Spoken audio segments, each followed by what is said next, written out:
नहीं, हम मुरीद और पीर के खिलाफ नहीं है, लेकिन आज उम्मत जिस मकाम पे खड़ी है ना, खुदा की कसम जिस दिन से ताजुल शरिया का विसाल हुआ है ना, आज तक उम्मत लावारिस नजर आती है। आज कोई हमारे सरों पे हाथ रखने वाला नहीं है, आज इस कौम की कोई क़यादत करने वाला नहीं है, आज इस कौम के आगे खड़े होकर के इस कौम की रहनुमाई करने वाला कोई नजर नहीं आ रहा है। आज जरूरत है कि हम मुस्तफ़ा के दिए हुए तरीके को अपना कायद बना लें। कुरान जो हमारे बीच में है उसको अपना रहनुमा की तस्लीम करें और हर जगह अपनी क़यादत के लिए मुस्तफ़ा के दिए हुए तरीके और कुरान को अपना रहनुमा बना करके आगे बढ़े। अगर किसी को किसी से कोई नाराजगी है तो चलो उठो, उसको माफ कर दो, उससे माफी मांग लो। आप अगर ये कहो कि मौलाना माफी तो मांग लूंगा लेकिन लोग जलील करेंगे, रुसवा करेंगे, कोई छोटा कहेगा, कोई कहेगा डर गया, आज उसकी परवाह नहीं करनी है, उससे कह दो उसके दरवाजे पे जाओ जो तुमसे नाराज है। अगर छोटा भी है उसके दरवाजे पे दस्तक दो और जाके कहो यार मुझे माफ कर दे। अगर कोई खता हो गई है, अगर वो धक्का भी दे, अगर ये भी कहे मुझे तुझसे समझौता नहीं करना, तू कितना बेगैरत है, तू फिर से आ गया है, उससे कह देना आज मैं गैरत और बेगैरत के लिए नहीं बल्कि मदीने वाले के बताए हुए तरीके के लिए आया हूँ। मेरे नबी ने कहा है जो रूठे हुए भाई को पहले सलाम करता है अल्लाह उसके सारे गुनाह माफ फरमा दिया। सुभान अल्लाह, सुभान अल्लाह, बहुत खूब। मना लो, लेकिन किसे मनाए? बाप बेटे में नहीं बनती, चचा भतीजे में नहीं बनती, भाई भाई में नहीं बनती है। हाँ, अगर एक इंच फालतू न पगई ना तो उसी पे मुकदमे चल रहे। अगर एक ईंट दीवार में निकल गई, कह रहा है ये क्यों निकली? भाई ये मिस्त्री की भी खता हो सकती है, ये थोड़ी सी निकल गई तो इसमें क्या हुआ? उसी पे झगड़े, इन छोटी छोटी बातों पे इतने बड़े झगड़े। आप जानते हो माफ करना हुजूर ने सिखाया है। किसने सिखाया? हुजूर ने सिखाया है। आज जब बाप बेटे नाराज हो जाते तो बेटा कहता नहीं नहीं मैं अब्बा को सलाम नहीं करूंगा। कहा क्यों? कहा उन्होंने मुझे चौराहे पे जलील किया था, मुझे डांट दिया था, मैं अपने यारों के साथ खड़ा था। मैं कहता हूं बेवकूफ, जिन्हें बाप डांटते हैं ना वो बेटे खुश नसीब होते हैं, बेशक, इसलिए कि डांटने वाले भी रब नसीबों से अता फरमाता है। क्या बात, सही बात है। ये नसीबों से मिलते हैं। अगर बाप डांट दे तो गुस्सा ना करो, ये हक है उसका, क्योंकि वो बाप है, पावर है उसके पास, क्योंकि वो बाप है। लेकिन हम कितने नाराज हो जाते हैं, बात बात में बाप से नाराज होकर बैठ जाते। कहते मौलाना तुमने तकरीर कर दी लेकिन मेरे अब्बा से मिल लोगे ना, कहोगे तू ही सही है। हम कभी नहीं कह सकते हैं, याद रखिएगा। मैं बेटों से गुजारिश करूंगा, कभी बाप बेटों में अनबन हो जाती है, इसका मतलब तो ये नहीं है चौक में खड़ा करके मौलाना कमरुद्दीन का हाथ पकड़ के कहो मौलाना मेरे अब्बा को समझा दियो, उनका दिमाग खराब हो गया है। जब घर की बात कोई बंदा तीसरे बंदे से जाके कहता है ना, फिर घर के घरवे हो जाया करते हैं। और याद रखिएगा जो शान अल्लाह ने हवेलियों को अता की है वो घरवों को नहीं मिली है।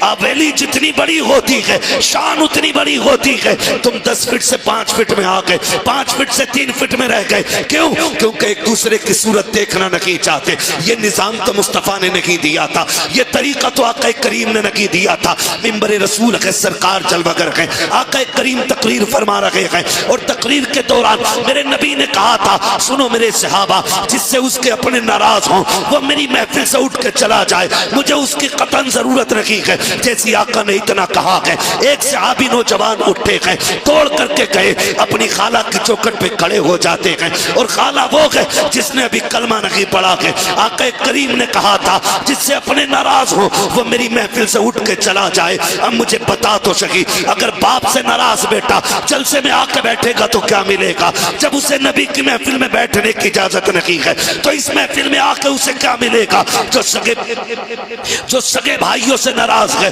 वो इस महफिल में क्या लेने के लिए आया है? जिसने अपने रिश्तेदारों से मुंह मोड़ लिया है वो यहाँ क्या लेने के लिए आया है? यहाँ पे वो बैठे जिससे अपने राजी हो। मेरे नबी ने कहा था जिससे अपने नाराज हो वो मेरी महफिल से उठ के चला जाए। वो नौजवान उठते हैं और उठने के बाद दौड़ लगाई, सगी खाला के दरवाजे पे आए, अंदर से खाला निकल के आई। क्या बात है भांजे, आज कैसे आ गया? तू तो मेरा चेहरा देखना नहीं चाहता था, तू तो बात करना नहीं नहीं चाहता था, आज आंख में आंसू आ गए। कहने लगे खाला जो मेरा नबी है ना, उसने आज ऐलान किया कि जिससे अपने नाराज हो जाए वो मेरी महफिल से उठ जाए। कहा खाला माफ कर दे, मुझसे राजी हो जा। कहा रो क्यों रहा है? कहा अगर तू राजी नहीं होगी तो मेरा नबी मुझे महफिल में बैठने की इजाजत नहीं देगा। अल्लाह अकबर। इतना सुना खाला ने कहा था कि तेरा नबी इस अखलाक का मालिक है कि दुश्मनों से नहीं रोकता है। कहा नहीं। उसने कहा चल अब ये बातें नबी की चौखट पे होंगी। खाला ने हाथ पकड़ा के पांजे को नबी की चौखट पे लाई है और आके आका को इशारा किया। सरकार बाहर आए। कहा कि आपने कहा कि जिससे अपने नाराज हो उससे मैं नाराज हूं। कहा जी। उस खातून ने आगे बढ़ा कदम और कहा महबूब अब देर न कीजिए, हाथ बढ़ाइए, अपना बना लीजिए, कलमा पढ़ा दीजिए। मेरे नबी ने कहा ऐसी क्या जल्दी है? खातून कहने लगी कहा मैं समझ गई जिसका दीन इतना हसीन है वो दीन लाने वाला पैगंबर कितना हसीन। सुभान अल्लाह, सुभान अल्लाह, वाह वाह वाह, क्या बात, बहुत खूब। आज हम कहते जी मेरे अब्बा से ही नहीं बनती। बाप क्या है? खिलौना, बाजार में खरीदा हुआ गुड्डा। कसम खा के कहता हूं अगर बाप ने मुंह में चबा के लुक़्मे न दिए होते ना तो इस जबान में बोलने की ताकत नहीं आती। ताकत नहीं आती। आज ना 4 किताबें पढ़ के ना और नाम लिखना भी नहीं आता, लगाता अंगूठा पेन जेब में और अब्बा से कह रहा तुमने क्या देखा जो मैंने देखा है? तुम क्या जानते हो मेरे मुकाबले में? तुम क्या जानते हो मेरे मुकाबले में? कभी ना कहना। याद रखिएगा इल्म किताबों से मिल जाता है लेकिन तजुर्बा 70 साल क्या 70 साल ही में जाके मिला करता है। आप किताबों में इल्म ले सकते हो, किताबों से तजुर्बा नहीं। तजुर्बे के लिए उम्र दरकार है। अपने बाप से हम कह देते नहीं नहीं तुम चुपो, तुम चुपो, डायरेक्ट तुम चुपो, मेरी सुनो। तू बेटा है, ये बाप है। लहजे बिगड़ की बात ना कर, अकड़ के बात ना कर। तू नहीं जानता है खुदा की कसम ये इतनी बड़ी जात है अगर ये नाराज हो जाए तो रब नाराज हो जाता है। क्या बात, रब नाराज हो जाता, रब नाराज हो जाता। घर के अंदर रिश्तेदार आए तो बेटा अब्बा को बोलने का मौका नहीं दे रहा। अरे चुपो तुम, तुम्हें कोई बोलना आता, मैं बात करूंगा, मैं बात करूंगा। हाँ तेरी जबान अच्छी है ना, अब बुढ़ापा आ गया उसकी जबान कांप रही है। अब वो बात करता है ना तो होठ कांपते हैं क्योंकि आसाब कमजोर हो गए हैं, जिसमें जवाब दे गया है। इसलिए तुझे लगता है ना इसे बात करनी नहीं आती, लेकिन अब भी अल्लाह की इज्जत की कसम खा के कहता हूँ जब इसके हाथ उठते हैं ना तो फिर खुदा की रहमतें इसके टूटे लहजे पे बरसने लगती हैं। आज भी जब ये रब को आवाज देता है उसकी रहमतें आवाज के साथ साथ बरसती है। तू किससे कह रहा है बात करने का सलीका नहीं है? तुझे पता है जब बड़ी बड़ी बातें बिगड़ जाती है तो इसी के टूटे लहजे बिगड़ी बातें बना दी। सुभान अल्लाह। अपने बाप से ये मत कहना कि तुमसे बोलना नहीं आता। और कई बार कहते तुमने क्या किया हमारे लिए, आए दिन क्या किया, क्यों? तुझे 5 बीघे में कोठी बना के देते और तू दुनिया में ठाली रहने के लिए आया है। क्या किया तुमने मेरे लिए? क्या हो गया बेटे? कहा उसकी बिल्डिंग देखो बन गई, उसकी बन गई, और जितनी तुम्हें दादा ने दी थी तुम उतनी हवेली में जी रहे हो। कभी ये बात न कहना। अगर तुम्हारे बाप ने इमारत नहीं बनाई, मजदूरी करके तुम्हें पाला है ना सिर्फ, तो फिर अपने बाप के कदम चूमा करो और कहा करो शुक्र है तेरे इन मेहनतों का, हम तेरा शुक्रिया अदा करते हैं कि तूने हमें पसीना बहा के हलाल के लुक़्मे खिलाए, किसी का खून बहा के हमें हराम के लुक़्मे नहीं खिलाए। ये अपने बाप से भी कहा कर, अपने बाप से। मगर हाय अफसोस हमारी कौम का हाल ये, जब बाप से उठा नहीं जाता ना, जब बाप बिस्तर से नहीं उठ पाता है ना, और कभी बिस्तर गंदा हो जाता है, बुढ़ापा क्या आया, अब तो सारे इल्जामात बाप के सर आने। पानी गिर गया तो कहता तुमसे पानी पीना नहीं आता, खाते हुए खाना गिर गया कहता बुढ़ापा आ गया तुम्हें सलीका नहीं आया। अगर वो चला उठ के और कोई चीज टकरा कर टूट गई कहता तुम्हें क्या पता कितने पैसे की थी, दिखाई नहीं देता। बेटे जब इसकी जवानी थी ना तो ये तूफानों के कलेजे चीर के चला करता था। आज बूढ़ा हो गया ना तो आज तुम्हारे मुंह में जबान आ गई। कभी बाप की बुराई चौक में न करना, कभी चौक में न करना। मेरे नबी ना जब चलते थे रास्ते में, हुजूर के चचा कभी पीछे हो जाते ना तो हुजूर हाथ पकड़ के आगे कर देते, हुजूर हाथ पकड़ के, चाचा पीछे ना चला करे, आगे चले। कहते हैं मेरी जान तेरे कदमों पे कुर्बान, आका मैं तेरे आगे कैसे हो सकता हूँ। सरकार फरमाते थे सुनो चचा, लोग कहते हैं तुम्हारा चेहरा मेरे बाप अब्दुल्ला से मिलता है, जब तुम पीछे चलते हो तो ऐसा लगता है कि मेरी पीठ मेरे बाप की तरफ हो गई है। हमारे नबी ने चचा का भी इतना एहतराम किया और हम सगे बाप का एहतराम नहीं करते और कह रहे मौलवियों ने बेड़ा गर्क कर दिया। गलती हमारी, जिम्मेदार मौलवी। मच्छर ज्यादा काट दे, कह रहा 14वीं सदी का मौलवी नहीं बख्शा जाएगा। क्यों? मच्छर भी हमने सिखाए। कब तक अपने ऐप दूसरों पे डालेंगे हम? रब तो सबका है ना जी। रब जोर से, रब सबका है, सबका है। चलो हमारी नहीं सुन रहा है तो फिर तुम तो ऐसे बनो ना कि तुम्हारी सुने, वो तो सबका है। इमाम गजाली से पूछा था हुजूर दुआएं कबूल क्यों नहीं होती, तो आपने फरमाया था 2 काम किया करो दुआएं कबूल होने लग जाएंगी। कहा क्या? कहा जब भी खाना हलाल खाना और जब भी बोलना सच बोलना। फरमाया 2 काम कर लो, जबान खुलते ही अल्लाह मकबूलियत का परवाना अता फरमा दिया। सुभान अल्लाह। ये 2 काम सबसे जरूरी है। तो मैं आपसे अर्ज कर रहा हूं माफी।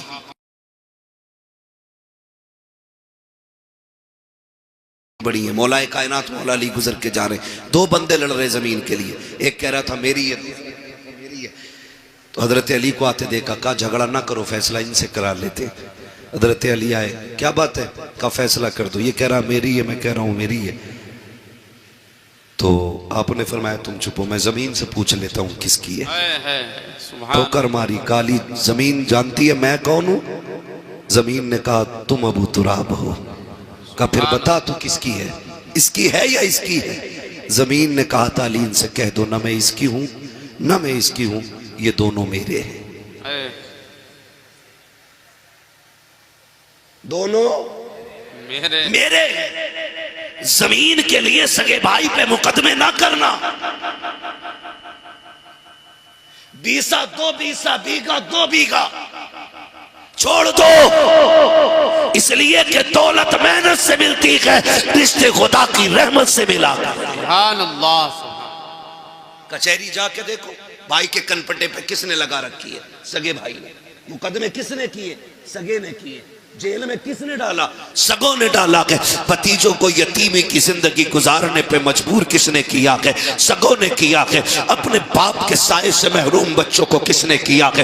अपनों ने किया के। ओ नौजवानों, खून में गर्मी होती है, थोड़ी देर के गुस्से को बर्दाश्त कर लिया करो। अगर किसी के लहजे में तुम्हें जिल्लत महसूस हो, थोड़ी देर की जिल्लत बर्दाश्त कर लो। अगर तुमने खून की गर्मी दिखाई, नस्लें बर्बाद हो जाती हैं। जमाना तमाशाई बना देखता है और आज दुश्मन ताकतें तुम्हें मुंह फैलाए देख रही हैं। तुम जरा सी गलती करो, तुम्हारे बेड़े गरक कर दिए जाए, तुम्हारे जरा से कदम गलत उठे, तुम्हें तबाह बर्बाद कर दिया जाए। मुझे बताओ तो सही, जितने दंगे हो रहे हैं उनमें मुजरिम भी गम है, कातिल भी गम है, मकतूल भी गम है, सताए भी हम जाते हैं, जेलों में भी हम डाले जाते हैं। वजह सिर्फ इतनी है कि हमारे गुस्से कंट्रोल में नहीं है, हमारे दुश्मन चालाकी से काम कर रहे हैं। तुम्हें तो मुस्तफा ने फिरासत दी थी, आका करीम ने दयानत दी थी, तुम्हें बिगड़ने की जरूरत नहीं है। अगर गुस्सा आ जाए सुलह हुदैबिया याद कर लेना, सारा गुस्सा ठंडा हो जाएगा।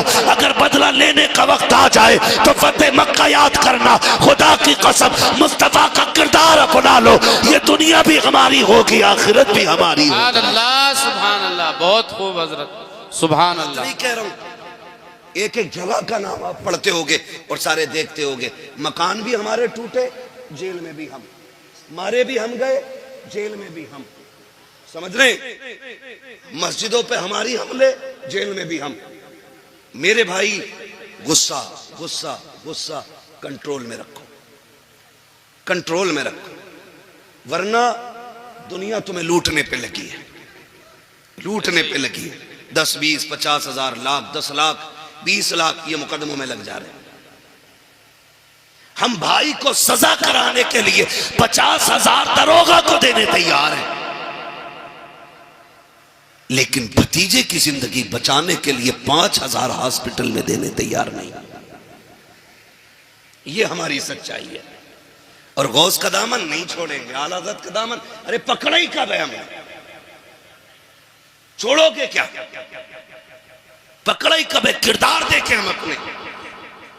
अगर हमारा सगा हॉस्पिटल में हो तो फोन बंद कर लेते हैं, और जब किसी को सजा कराने की बारी आती है ना तो पड़ोसी भी आके बैठ जाते हैं। डरना मत मौलाना, दरोगा से बात करो, तुम पे ना हो तो हम दे देंगे, तुम पे ना हो तो हम दे देंगे। ये फ्री के मुशीर तुम्हारी तबाही का तमाशा देखने के लिए आते हैं। अगर गुस्सा आ जाए बर्दाश्त करना, अपनों पे मुकदमे मत करना, अपनों पे चढ़ाई मत करना, थोड़ी सी बर्दाश्त कर लिया करो। जब थोड़ी सी बर्दाश्त कर लोगे, खुदा की कसम जिंदगी सुकून में गुजर जाएगी कि कोई तुम्हारा कुछ बिगाड़ने वाला ही नहीं आएगा जी। इसलिए जरूरी है अपनी सफों में इत्तेफाक पैदा करें। झगड़े हैं तो एक दूसरे से समझौते करें, मोहब्बतें पैदा करें। बिरादरी का झगड़ा, खानदान का झगड़ा, जात पात के भेदभाव, इस्लाम इसकी इजाजत नहीं देता है। इस्लाम इसकी इजाजत नहीं देता है। याद रखिएगा, अल्लाह के नजदीक वो अजमतों वाला है जो दुनिया में ज्यादा तकवे वाला है। जैसा आपका तकवा वैसा ही आपका मकाम अल्लाह की बारगाह में बुलंद है। इसलिए मेरी गुजारिश है, पठान, खसाब, जमींदार, ठेकेदार बाद में बने, रब के वफादार बंदे पहले बनने की कोशिश करें। हम लोग पहले बनने की कोशिश करें। भाई क्या होता है जानते हैं आप? आज जाके देख लो, हॉस्पिटल में जितने भी झगड़े होंगे भाइयों ने मारा होगा। थाने में जाके देखो तो दोनों तरफ भाई होंगे। कचहरी में जाके देखो, एक वकील के बिस्तर पे भाई है तो दूसरा भी भाई है। ये कंडीशन है। भाई क्या होता है? करबला सुनी है ना, जानते हो ना करबला? करबला में एक भाई को हुसैन कहा जाता है, दूसरे भाई को अब्बास कहा जाता है। तवज्जो है सारे लोगों की? मैं बताने लगा हूं भाई किसे कहते हैं। एक भाई को हुसैन कहा जाता है, दूसरे को अब्बास कहा जाता है। अब्बास वो है जिसने कभी इमाम अली मकाम का नाम नहीं लिया था। पूरी जिंदगी कभी भाई कह के आवाज नहीं दी थी, जब भी कहा था आका कह के आवाज दी, अपना सरदार कह के आवाज दी, कभी भाई नहीं कहा था। इतना अदब था, इतना अदब। जब करबला में गाजी अब्बास मैदान जाने लगे ना तो मेरे इमाम ने कहा था, अब्बास का जी आका का एक बार मेरे सीने से लग जा। दौड़ के आए, सीने से लग गए। आपने कहा मुझे भाई कहने लगे मेरी माँ उम्मे बनीन ने कभी सिखाया ही नहीं था कि मैं आपको भाई कहूं। का बचपन से मुझे सिखाया था कभी हुसैन को भाई ना कहना। मैंने कहा था अम्मी उनका बाप भी अली, मेरा बाप भी अली, मैं भाई क्यों ना कहूं? तो मेरी माँ ने कहा था तू उम्मे बनीन का बेटा है, वो फातिमा ज़हरा का बेटा है। ये अदब सिखाए गए, ये अदब, ये तहजीब सिखाई गई। काश तो भाई कह दे। गाजी अब्बास ने उस दिन कहा था भाई। खुदा की कसम जब जाने लगे तो फिर हुसैन रोए। गाजी अब्बास ने कहा था आज अकबर को लाकर खेमे में रखा, नहीं ऐसे रोए जैसे अब रो रहे हैं। मेरे हुसैन ने कहा था तेरे बाद करबला में मुझे भाई कहने वाला नहीं रहेगा। ये भाई होता है। और तारीख गवाह है, मैदान करबला में गए, तलवारें चली, जब आप घोड़े से नीचे आने लगे एहतराम किया करो, छोटे बड़े की कदर किया करो। आज हमारे घरों का माहौल ये है कि जो कमाता ज्यादा है उसकी इज्जत ज्यादा है, चाहे छोटा हो या बड़ा हो। अगर छोटा है तो वो बड़े का बाप बन बैठा है। अगर बड़े भाई ने मेहनत करके छोटे को पैसे दे के पढ़ाया है तो पूरे कलम की ताकत छोटे वाला बड़े भाई पे निकालता है। देख मेरे कोट की ताकत ये है, मेरे कलम की ताकत ये है। वो भाई अपने बड़ों का एहतराम किया करो। जब गाजी अब्बास करबला के मैदान में गए, सवारी से नीचे आए थे, कहा था अदरिकनिया हुसैन, हुसैन मुझे आके संभालो। आका हुसैन ने दौड़ लगाई और आवाज देते गए अब्बास कहाँ हो, कहाँ हो। ये कहते कहते दौड़ लगे गए। एक कोने से आवाज आई हुसैन मैं यहाँ हूँ। आपने जाते जाते पहला बाजू उठाया, कहा इन्ना लिल्लाहि व इन्ना इलैहि राजिऊन। दूसरा बाजू उठाया, दोनों बाजुओं को सीने से लगाया। समझ गए मेरे गाजी के बाजू कटे गए। तारीख गवाह है जब हुसैन गए गाजी के पास, एक आंख में तीर लगा गए, दूसरी आंख में खून भरा गए। आपने कहा था आगे हुसैन, कहा जी। आका हुसैन ने भाई का सर गोद में रखा है। अब अदब देखिए भाई ने भाई का कैसे किया है। आज भाई का भाई गला काटने के लिए तैयार है, अपने फायदे के लिए। अपनों को जमीन में दफनाने वालों कान खोल कर सुनो, रिश्ते कैसे निभाए जाते हैं। जब गाजी अब्बास का सर हुसैन की गोद में आया था, मेरे इमाम ने कहा था गाजी खैर तो है, कहते शुक्र है रब का। फिर गाजी अब्बास ने कहा था हुसैन मुझे मालूम है कि तुम मुझे लेके जाओगे। कहा हाँ। कहा मेहरबानी करना मुझे खेमे ना लेके जाना। कहा किस लिए? कहा सुबह से इतनी लाशें उठाई हैं कि तेरे बाजू थक चुके हैं हुसैन, अब तू तन्हा रह गया है, हुसैन मुझे लेके ना जाना। कहा सुन अब्बास, मैं यहाँ कैसे छोड़ दूंगा, खेमे में तेरी ज़ैनब को तेरा इंतजार है, उम्मे रुबाब को तेरी राह पे आके जमी है। कहा सुन तो सकी, सकीना भी तो तेरा इंतजार कर रही है। गाजी अब्बास ने कहा था हुसैन अगर तुम मुझे लेके गए और सकीना ने पूछ लिया चचा तुम तो पानी लेने गए थे, पानी किधर है, तो जवाब क्या दूंगा? अल्लाह अकबर, तारीख गवाह है। मेरे हुसैन ने भाई के सर को सीने से लगाया। कहा कोई ख्वाहिश हो तो बता। गाजी अब्बास ने कहा था हुसैन अगर मेरे हाथ होते तो तकलीफ ना देता, मेहरबानी कर मेरी एक आंख में तीर लगा के दूसरी आंख में खून भरा के मेरी खून वाली आंख को साफ कर दो। कहा किस लिए? कहा जाते जाते आखिरी निगाह तेरे चेहरे पर डालना चाहता हूँ।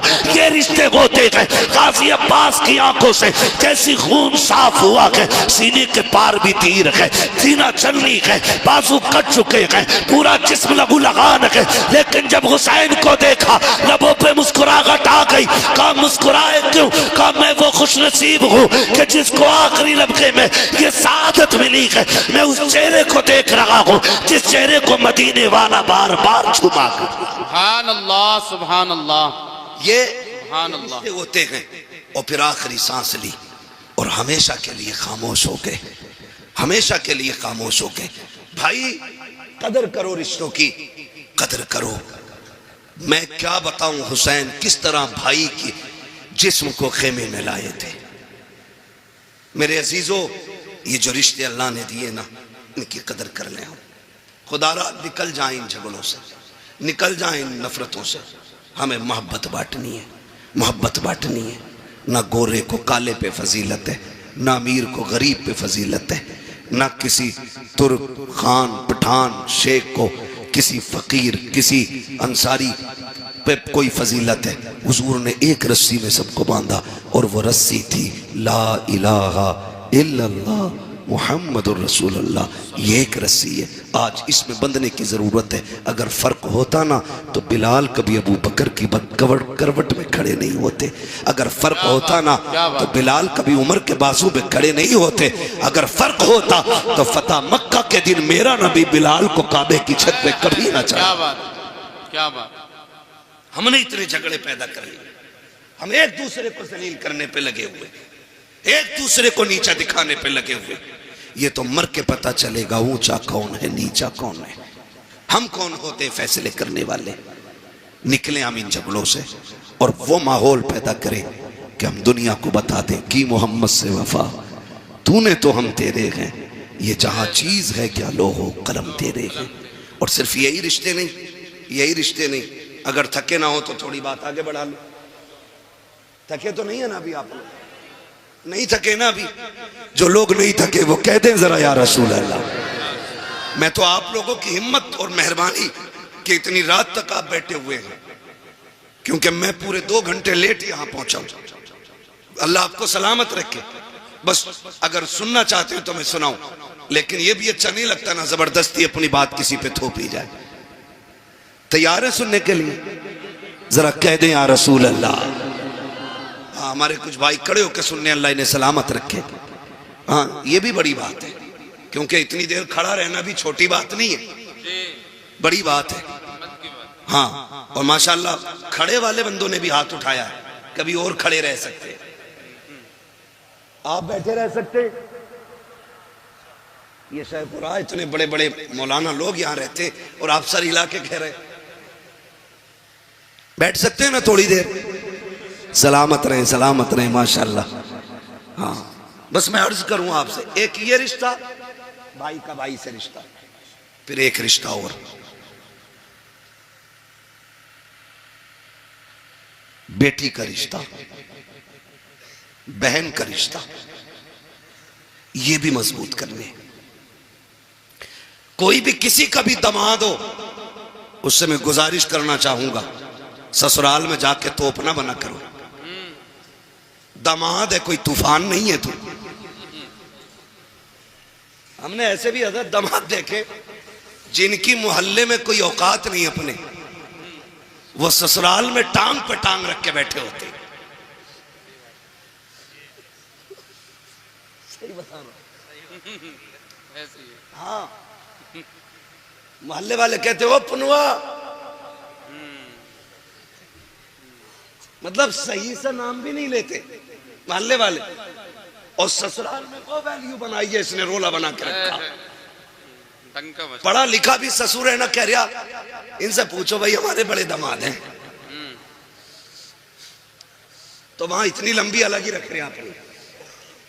सुने, अल्लाह ने एक जिंदगी मुकम्मल की है, बेटी के जरिए, बहन के जरिए, बीवी के जरिए। ये जिंदगी के बड़े अहम हिस्से हैं। अगर बेटी ना हो तो आंगन सूना, अगर बहन ना हो तो हवेली सूनी, अगर बीवी ना हो तो घर सूने जी। ये तीनों अहम रिश्ते हैं और सबसे ज्यादा जुल्म इन्हीं पे होता है, सबसे ज्यादा। वो दामाद जिस गरीब ने अपने घर 300 रुपए का जूता नहीं पहना होता है, वो ससुर से 1800 रुपए लेता जूतों के लिए।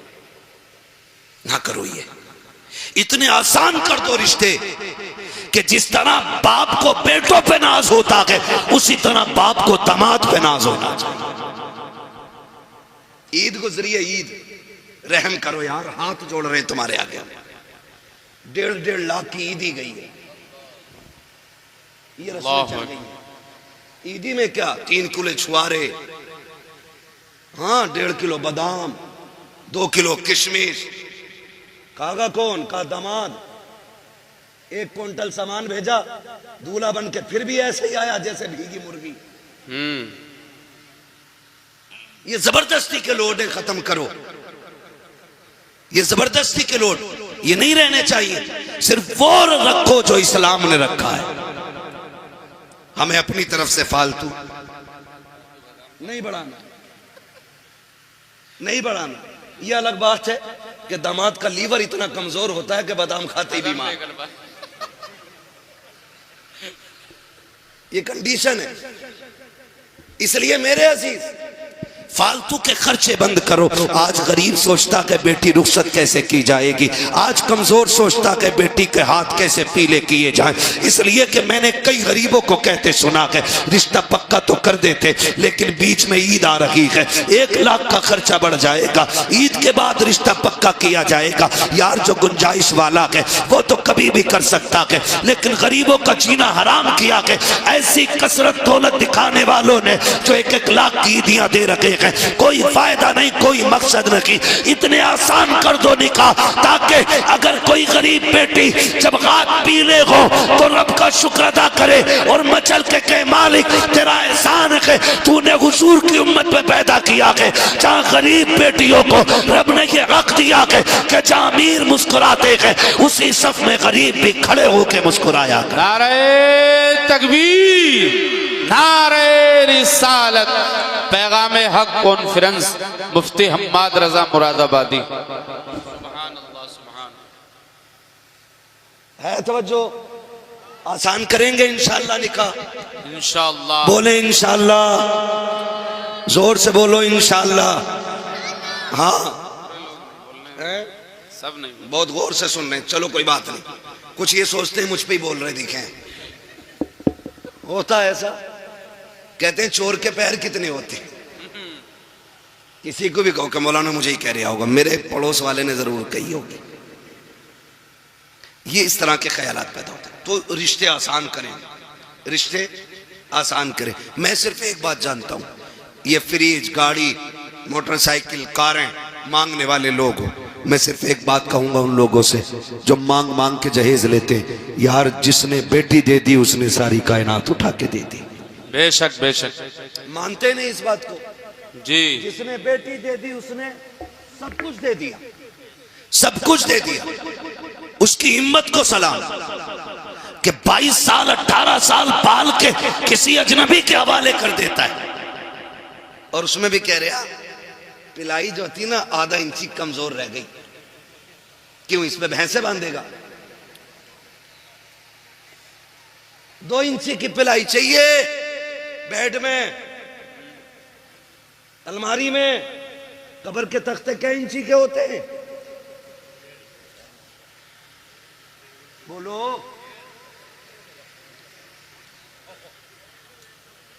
यही होते हैं ना, 1 इंच 1.25 इंच का तख्ता कब्र में लगना है और बेड में 2 इंची की पिलाई। क्यों? क्योंकि कब्र का तख्ता खुद अपनी मालियत से खरीदा जाता है, इसलिए 1.25 इंची से काम चला रहा है। और उधर हराम का रखा दिख रहा है ना, इसलिए 2 इंची की मांग के ला रहा है। और मैं तो कभी कभी सोचता हूं, ये बुलेट के लिए जो चच्चा लड़ रहे थे ना, ये कभी बैठेंगे नहीं इस पे। बेइज्जती और करा ली। बैठेंगे ना, चाबी भी ना मिलेगी बैठना तो छोड़ो, चाबी भी ना मिलेगी। चाबी? मैं एक बात कह रहा हूं, बेगानी शादी में अब्दुल्ला दीवाना, भाई जिसे मिलेगी वो सोचे। तू क्यों मरा जा रहा चच्चा? तू बैठ की पिलाई की नहीं, कब्र के तख्तों की फिक्र कर। हमारी कंडीशन क्या है? दूल्हा बनता है बेटा, और बाप की खुशी का उस दिन ठिकाना होना भी नहीं चाहिए, क्योंकि ये बाप है और जो दूल्हा बना वो इसका। इसमें भी शक है क्या? वो इसका बेटा है। ओ भाई, अपने बाप ही का तो बेटा होता है ना दूल्हा। तो फिर भी कुछ सोच रहे, कहीं मौलवी पकड़ ना ले किसी मसले में। मैं पकड़ने नहीं, समझाने आया हूं। वो इसका। और ऐसे ना, आज बैग यूं दबा के इधर इधर इधर इधर, खाना ठीक है? रोटी तो कच्ची नहीं रह गई? मिर्च सही है? हड्डी तो बेकार नहीं है? इसकी तो हड्डी ठीक है, तू लड़की वाले की हड्डी और चबा ले। ये कंडीशन होती है हमारी शादियों की। मजाल है जरा सी नमक तेज हो जाए, रोटी कम पड़ जाए, बिरयानी ज्यादा हो जाए, रोटी कम रह जाए, फजीते करते हुए चलते हैं।